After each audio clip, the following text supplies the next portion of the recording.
I'm the director of finance of Belmont Meats. A little bit on Belmont Meats. We're about $120 million in revenue, about 200 employees, and we sell burgers and steaks to retail and food service customers across Canada and certain parts of the US.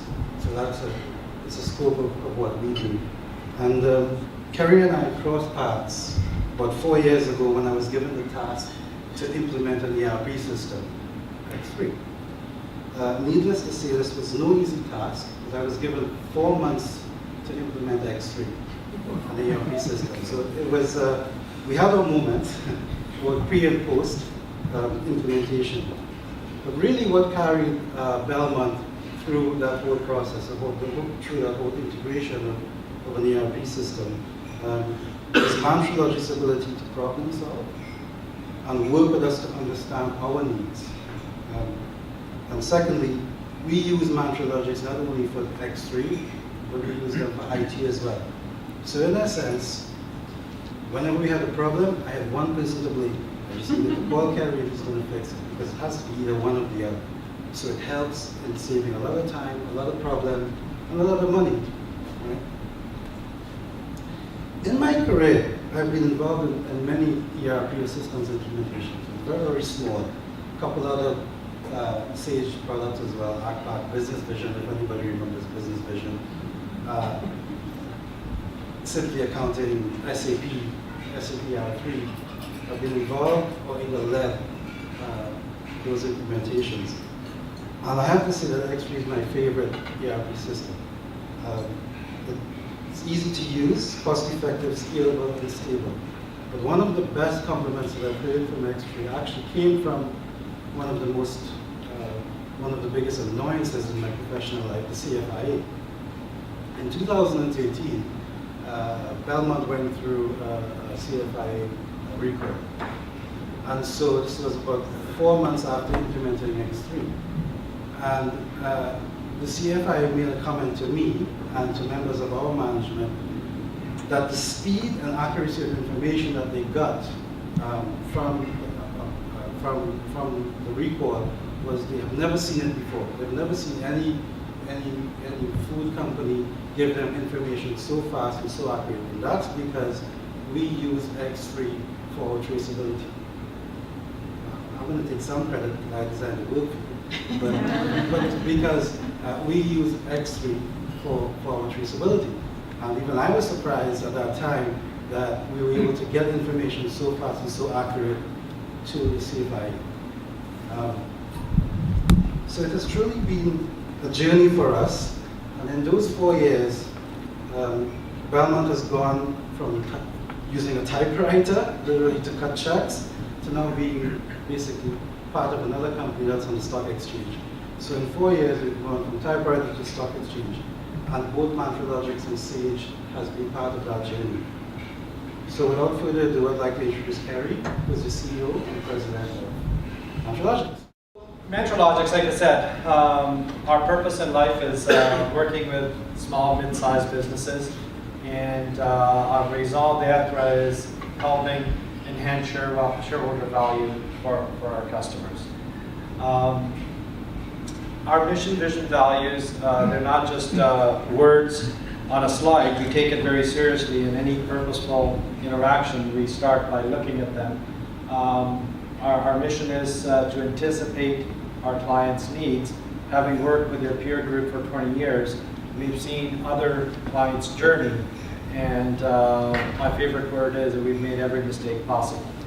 And we really bring the benefit of those mistakes, which we collectively call experience, to each one of our client interactions. And we see our success through the eyes of the customer, and we deeply care about our values of diversity, ownership, learning, creating robust relationships, and last but not least, mutual respect for each other, for our vendors, for our partners, and for our customers. Makes our day-to-day life wonderful to look forward to. Now, what solutions do we bring to bear with our strategic partner, Sage? Human resource management system, HRMS, as the organizations get bigger and bigger. One of the key things that we have recognized on journey of many of these type of projects, we used to think much like our customers at one point in time that it was all about technology. And probably the most important thing we've learned is that it is not about technology. It's all about people. Your most important resource in your companies are you folks that are here.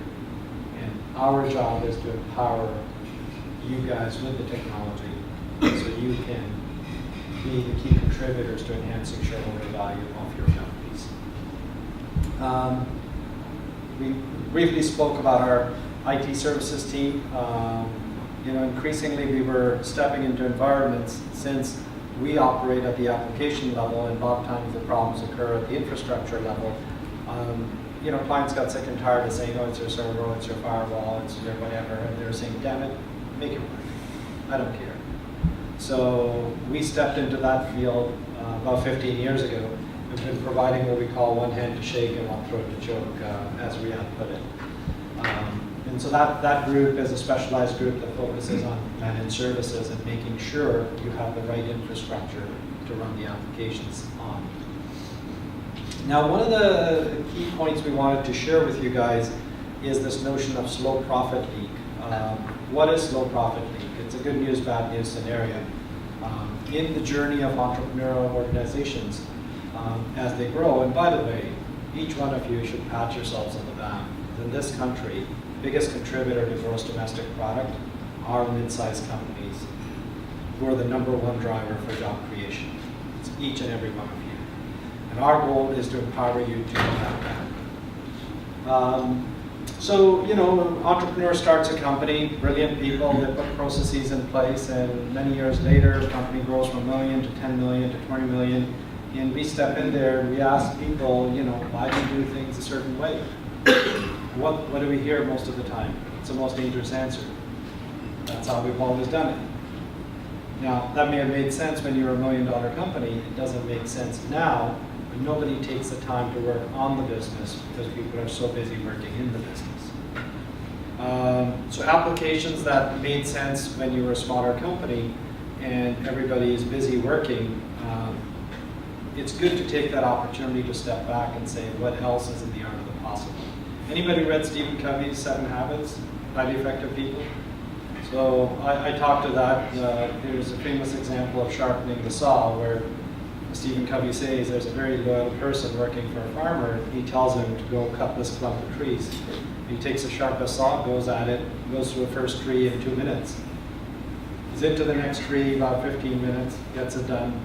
Third tree is inch into it, about 45 minutes later, and a gentleman goes walking by and says, good day to you, sir. He says, good day, I'm too busy, can't talk. He says, but tell me, what are you doing? He says, I have no time to talk. Can't you see I have to cut all these trees? I'm busy. He says, but why don't you take 5 minutes and sharpen the saw? He says, but I'm too busy to do that. So sometimes we have to take the time to sharpen the saw, and I'm grateful on a day like this when each and every one of you have taken time out of your business, of working in the business, to work on the business. So in that journey, I guess we talk about the companies who do research for a living, like Aberdeen's, Gartner's, or the Yankees. They define the slow profit leak anywhere from 3 to 7% of gross profit. Think about that for a second. If you're a $10 million company, and you take a median number and you ask the shareholders, would you like $500,000 cash? It's like, okay, well, where is it? And typically, it's not one big thing sitting out there staring you in the face. The notion of slow profit leak really happens by a thousand cuts. And process re-engineering is what maturity addresses it. And what are some of the contributors? If your systems don't give you a good visibility into your true costing, you don't know what behaviors to do more of and what behaviors to do less of. And deep analytics, first the understanding of the costing. Deep analytics, we were just in talking to a prospect, which is about a $350 million importer of tires. And they didn't understand, because they're importing tires from China and Asia and India and other places, what did the landed cost them? What did the product cost them landed in their warehouse, 12 warehouses? And they have a team of people who compute that. By the time they're done computing, you better have the inventory sold. So that's an interesting data point. Productivity hits. Re-engineering the processes. Is there one process that's always to blame? No. There's no cookbook recipe to it. Working on the business truly takes partnering with the client and the empowered people and understanding the vision from the shareholders and say, in context of what modern technology has to offer off the shelf, how can we re-engineer and gain that productivity back into your enterprise? So ERP, our definition of ERP is earn revenue profitably. If it's done right, it allows you to keep the maximum amount what you've earned as profit. Decision making on where to spend. There's always conflicting priorities looking for investments. Where do you invest and what is the meaningful return of those investments? Do you put more in inventory? Do you put more in marketing to drive demand? And if you don't have meaningful analytics, those decisions are always qualitative. And to make them quantitative, you need tools that help you take that decision 360 degrees. And that's what we bring to you with our partners. Another example can be chargebacks. If you're not shipping the right product at the right time, or the wrong product gets picked and shipped, the cost of bringing it back, or issuing credit notes, or issuing debit notes, that's all erosion of profit. And really, if a company has an EBIT of 15%, for $100 chargeback, they have to fill, 7.5, 8, another $100 orders to make up for it. And when you look at it, that can be pretty significant. And if we can stop 2 or 3 of those from happening, we're materially contributing to enhancing shareholder value. Confusing being busy with productive. We see a lot of hamsters in a wheel where you come in and you do busy work. You run an 800-page report and you highlight the 9 things you need to act on, and then you go act on them. And the notion of dead reports, the report is dead the moment it popped up the printer because business has moved on. So rather than micromanaging, if we change that paradigm to management by exception, we have tools in your system which elevate those 8 or 9 things to you automatically. And the moment you've dealt with them, they disappear off your radar.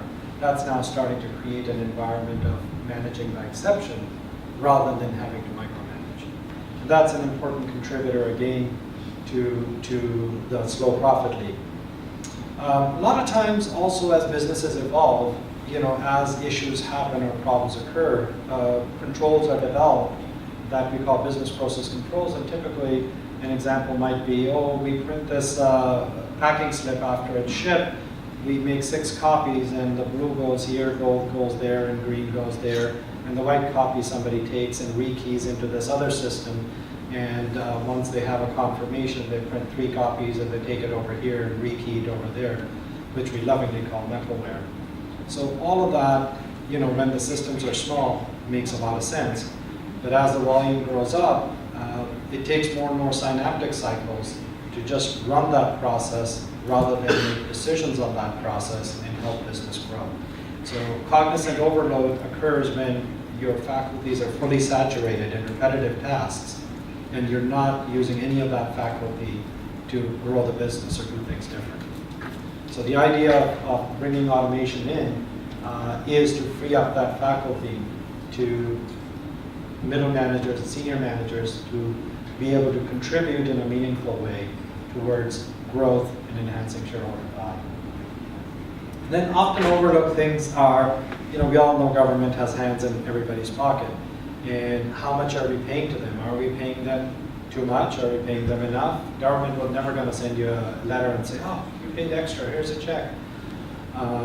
So that responsibility falls on us that all of the government regulations are encoded properly, and you're not paying any more than your due share. And you are paying your due share at the same time, which also brings a tremendous amount of risk to the officers of the company.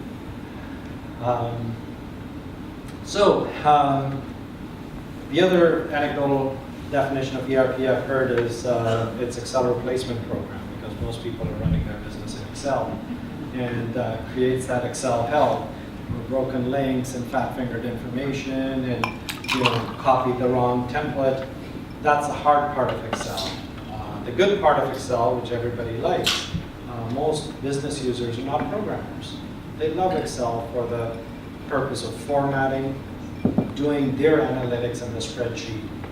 So Sage has solved for that by keeping the good part of Excel and getting rid of the bad part of the Excel. Our ad hoc reporting tools natively connect with the database, which is your single version of the truth. Interrogate the data when you want to do the analytics, and you can do whatever you love doing in Excel. When you're done doing, you get rid of it. And next time you're ready to do it, you bring fresh data from the database. So we've solved for that and really empowering those ad hoc reporting decision-making that you're faced with on a day-to-day basis. In the old days, you would come to a programmer and say, oh, I'm looking for that. And they'd say, yeah, that'll be 3 days and about $2,000. And people would say, well, A, I don't have 3 days. B, I don't have $2,000 because I need this answer somebody in the next 30 minutes. So those ad hoc tools really empower you to move or give agility to your organization. Now, in conclusion, once again, I want to thank you for taking the time to come out and work on your business.